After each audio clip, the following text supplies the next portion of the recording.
To make Python faster, its new compiler watches the interpreter run. But watching a running program normally slows the thing you measure. This one barely does. Python 3.15 ships an experimental compiler. To know what to compile, it records the exact stream of instructions the interpreter runs.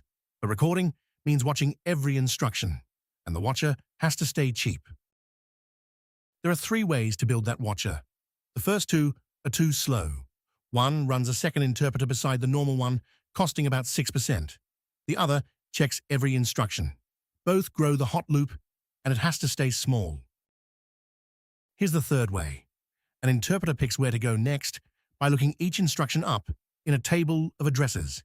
Keep 2 tables.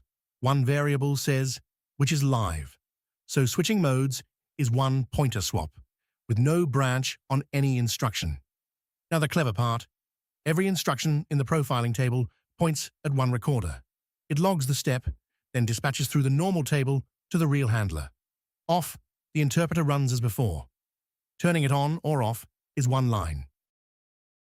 On a toy benchmark, profiling and compiling together ran at most 4.5 times slower than the plain interpreter. That cost is real, but small, and only while recording. The switch itself is free. The runtime cost nearly vanished, but it did not disappear. It moved. The interpreter now carries 2 dispatch tables and a fan-in for a person to keep straight.